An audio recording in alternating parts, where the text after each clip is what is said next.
How's it going, guys? Today I'm going to be talking about the changes that are going to be happening tomorrow on August 13th. There's a couple of specific PvP tuning changes that are definitely probably going to change the meta a little bit, as well as some Resto Shaman buffs finally. So first thing I want to talk about is a lot of people keep coming to me and they're like, yo, Cdew, I can't believe Unholy is getting buffed. First thing I'm going to mention at the start of this video is that although you see a damage of all abilities increased by 5%, if you continue like scrolling down on the notes and you actually look at the PvP specific changes for Necrotic Strike and A-Bomb, it actually is going to be a very, very big nerf. So it is a 5% overall damage buff for Unholy Death Knight, but it's a... Hi, Mom. I love you. It's a about a 30% nerf to Necrotic Strike, which is really big. And not only that, it's a 30% damage reduction on A-Bomb, and it attacks 30% less often. So these are very, very significant nerfs to Death Knight.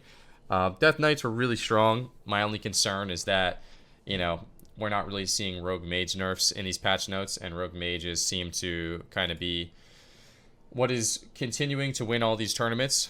I apologize. So that's definitely going to be a little bit of a problem, especially for the tournament coming up.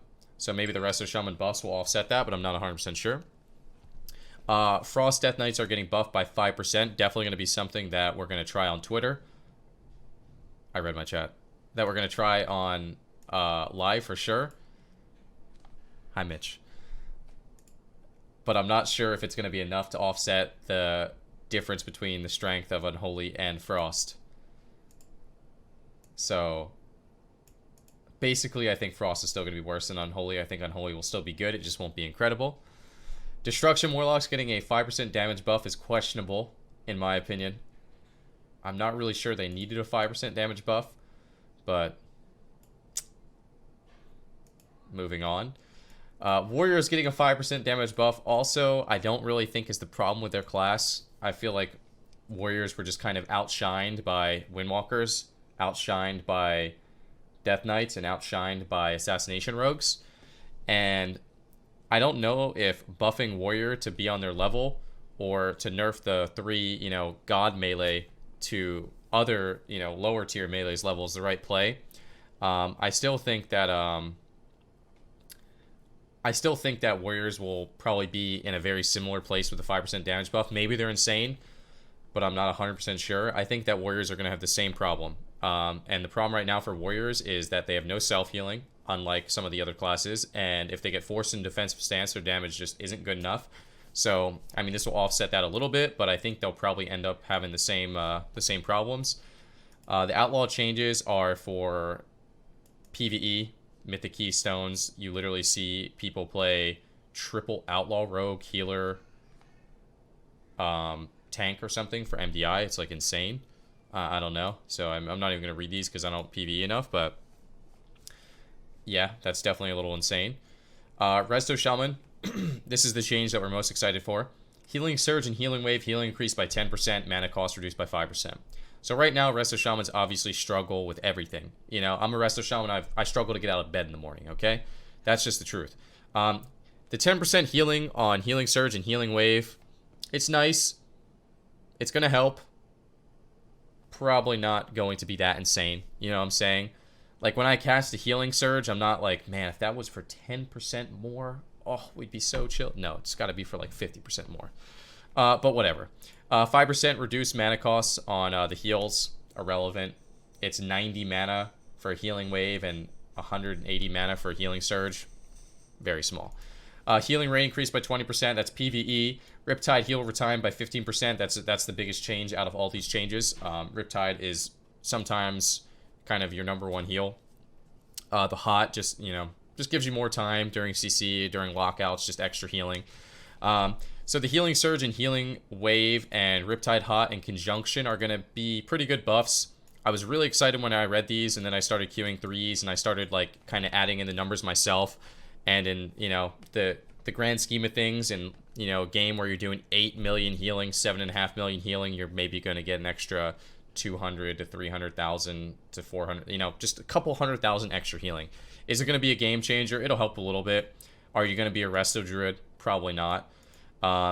So the main reason I think that Resto Shamans even got these buffs is because PvE. They're underperforming PvE. In general, Resto Shamans are struggling with single target healing environments like Mythic Keystones, dungeons, and arenas. The arenas, in my opinion, was just kind of thrown in there.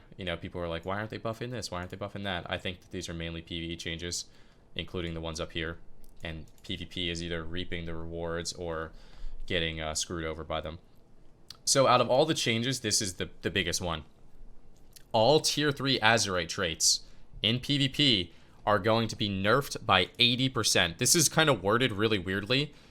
Are now reduced to 20%, not reduced by 20%. So they were nerfed by 50% in PvP, and now they are going to be nerfed by 80% in PvP. So in passive, Visage, and Resounding Protection, these are the Auto traits... shutdown initiated. These are the traits that are really overpowered in PvP. And this is the stuff that people triple stack. Auto shutdown canceled. Charging battery.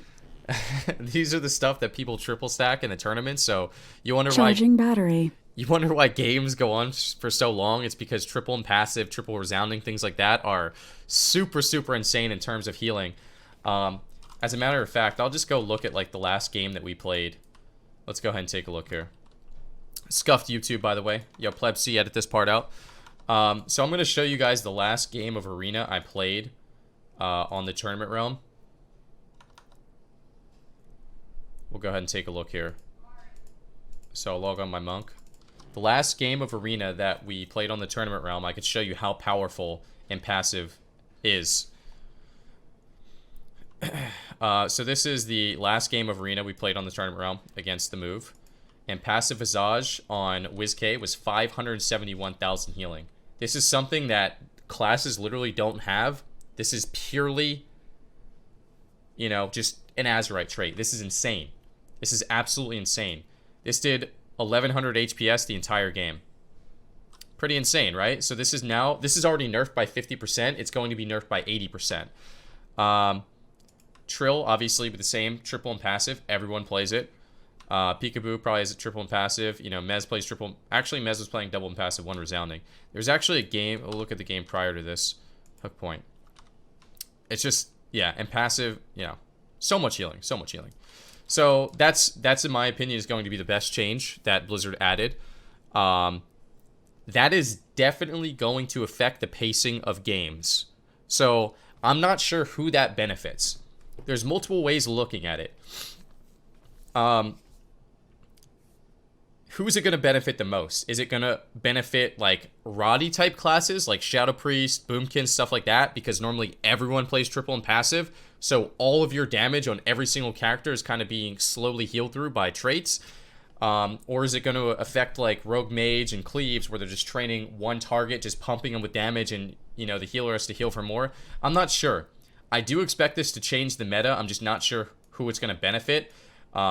A class like Arms Warrior, let me see if I can actually find the game where we played against Smexon in the tournament and check out his healing.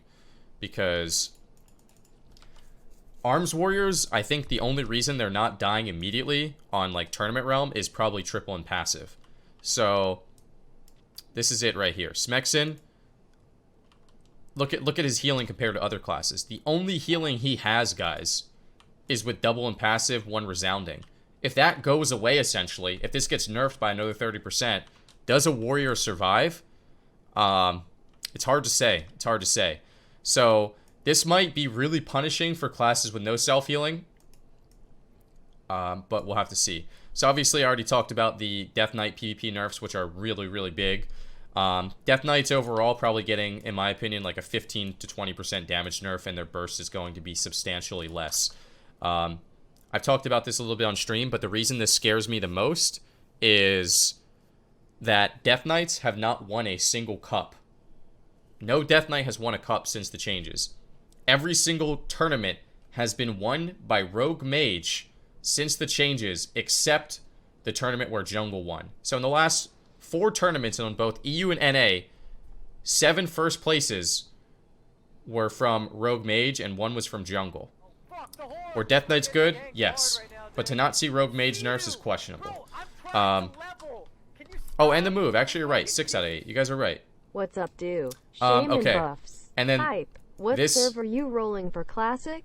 This nerf is not really considered a nerf in my opinion. Temporal Shield has a 4-second duration down from 6. We like the predictive gameplay of Temporal Shield in response to offensive pressure. We think the duration provides too much protection for a class that should be focused on control and mobility for defense. This is a joke of a nerf. It's a joke of a nerf. This changes nothing. This changes nothing. In some situations, it's a buff, but in my opinion, it changes nothing. So overall, Warrior and Destro buffs, whatever. Frost DK buffs, whatever. Unholy DK nerfs, definitely meta breaking. Will Unholy DK still be good? I think so. Will you be able to kill Mage Druid? That's the question. That's the question of the LAN. Are Death Knights still going to be good into Mage Rogue with this 20% damage nerf? Considering Mage Rogue was already getting to 30-40% dampening without a problem, I'm not sure.